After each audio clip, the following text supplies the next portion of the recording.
Let's just go ahead and dive in, Morgan Reagan. Hell yeah. Let's start with DeMar DeRozan, who is back year number 2 with the Sacramento Kings. And he says he's recharged like we are. Sometimes when you're in a relationship, you got to get out of a relationship to realize who you are. I think for me, like once the off season hit, I kind of just took some time to myself and because I'm a real optimistic person. So sometimes you may not see reality in the moment. And when I got after the season ended, I kind of just took a moment and just realized look myself in the mirror from the standpoint of how I felt and the weight that I was carrying from a negative perspective all season that allowed me not to be myself. And I just tried to take a different approach this summer going into this moment, even talking with the guys, working out with the guys this summer, seeing their approach, the hunger, also reading all the bullshit that media writes about us, you know what I mean? You kind of just find a different recharge that you need to, get ready for the next challenge. So, what do you think about that, Morgan Reagan? I mean, of course you just love it, right? He's a vet, he's reflecting, recharging, understanding what last season was. I mean, you've seen the movie Lethal Weapon. Remember Danny Glover? This is a dated reference. And very dated. Yeah, but this is even old. Like, I shouldn't even know this. Okay. I just was exposed to movies I probably shouldn't have been watching when I was a child. Lethal Weapon, at the end, Danny Glover would say, I'm too old for this shit. Yeah. That's just know kind the of what I iconic line. expected, like DeMar's attitude coming in to this. It's just like, I'm back, but I'm grateful to be playing, and yeah, we'll try to turn the page. But here and now, I'm like, oh, okay, like getting away allowed him some space to reflect on like how he was feeling all season long and how he wasn't in a very positive mindset. It was refreshing to hear that. It's super healthy too, because every year, like, I know we can always talk about how much money these people make. And yes, that's like always, it's going to make life easier in so many different ways. It's still a grind in those months, physically, mentally, all the things. And especially if you do love what you do and you want to be great at it. And I think what we saw last year was maybe a little bit of that loss. So to hear this today and that truth, it was awesome. Yeah, he was pretty open with how he's feeling about things. He was asked if he's excited about the season. I was extremely excited. I'm looking forward to it. It's been a hell of a summer, for me personally. Changing my mindset, approaching this summer, going into, just having an opportunity to go into my 17th year. I really spent time telling myself, don't take these moments and opportunities for granted, and get back to being myself. I think last year, this summer I didn't realize how much I wasn't myself, from like a mental standpoint, from,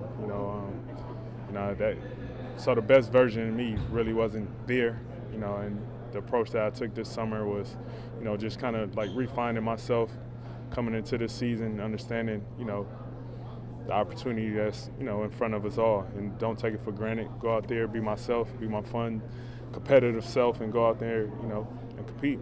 Doug could only change so much when taking over midseason like he did. Now that he gets a full training camp, a summer to implement new things, what do you think that's going to unlock for him and for you guys? I think it's just give us what we needed. Last year was one for the books for me. With so much stuff from start to end. Just be honest with you, it was just a lot of shit that was going on that, internally we tried to fight through as players, and I can only imagine from a coaching staff, and with so much change from the front office, y'all know it was a lot going on. But we, with the guys that was here, we still try to manage to make something out of it, and from that moment on when things started to change, I knew if we had the opportunity to be under Doug and see Doug's vision and have a training camp with Doug, with the players we needed, we could do something, and we didn't have that, last year because so much stuff was happening. So I think this time around, you'll see a much different team. Training camp hasn't even started yet, but have you already noticed kind of that reset and the difference from the chaos of last year? Without doubt, without a doubt, you know. And it's not nobody's fault. We all have issues internally with our jobs and everything, and sometimes you gotta learn how to pivot and maneuver through that, you know. And I think that's just what it was, you know. Just call it what it was. Last year, it just was internally a shit show, you know. And this time around, we got a chance to make right of the wrongs that kind of happened. Oh man, the honesty throughout his entire answer, and he was so thoughtful throughout the entire answer as well. And I think when you hear that sometimes, especially when you feel like you know some things from the outside, or like all of us together when we're all speculating, you sometimes never know what's actually going on. That goes on with relationships. You know, the people that put their shit out there on Instagram and then it's like, things are not good. It's you know, toxic. Yeah. And like, there's just so much you actually don't know with these stories. And I feel like with DeMar in this situation and how long he's been in the NBA and what he felt like he experienced, just wasn't what he wanted to go through and took him out of a happy place mentally. And he just coming into this season and wanting to like refine who he is as a player is just really cool. And, you know, I think when you're in a good spot mentally, that leads to you being more productive in other aspects of your life. Yes. Does this mean that DeMar DeRozan is all of a sudden going to look like 2010 DeMar DeRozan and he's athletic and he's able to score and do so many things? Like, no, like DeMar DeRozan's in all likelihood going to be the same player. Although he said this is the hardest. He worked so hard this offseason. I asked him, well, what'd he do? And he said it was a secret. He would tell us maybe down the road in a couple of years. I'm like, what do you do? Like you got like robotic implants or yeah. something? Is there something illegal that you did? Because we are dying to know. I want to know what the secret is.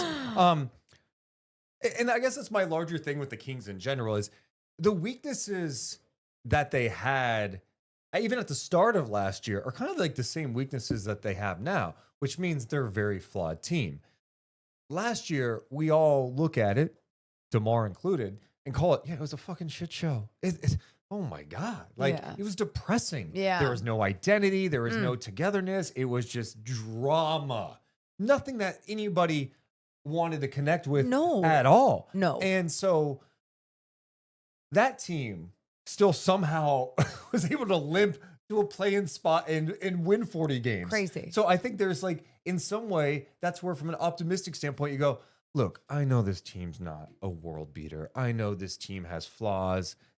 Defensively, there could be some major challenges when you've got Levine and DeRozan in the lineup. But like, do they have enough offensive firepower? Yeah.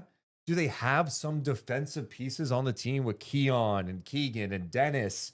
Devin, yeah. Neek, what can he do? Sure. Where you go, okay, if everything's kind of together, the coaching staff's vibing, people are feeling good, why can't it lead to a productive season for this group? Maybe better than we anticipate. I don't know. It's a possibility. I wouldn't bet on it. I wouldn't count on it, but you can see it there. And it was refreshing, to your point, to hear DeMar be that open and transparent about like how he was feeling about things last year and what his mindset is kind of going into the season now. What I asked Devin Carter, I got to sit down with him for like 5-6 minutes or whatever it was. And at the end, I asked him, hey, through all the ups and downs with this team, like Kings fans, like basically like they fuck with you, like they fuck with this team and like they're always there. And you guys do things on the floor and show a product out there, like they're going to cheer you on and they're going to be there. What's your message to Kings fans? And I like didn't even go into detail, of like, if you dive on a loose ball or whatever, like people are going to be giving you a standing O. He full blown just started going, I know that this team is going to leave it all out there every single night. And even if that doesn't translate into a win every single time, it will translate into like all of our hard work. We will be playing our hardest every single night together. And the way he was talking was truly what I've been wanting to hear. And I don't think you hear that all the time unless you just hear it like where it's like Yeah. not authentic and it's not genuine and they're just saying it to say it. But you could tell like it was his way of being like, this is what Doug and this coaching staff wants, and we want to give that to them.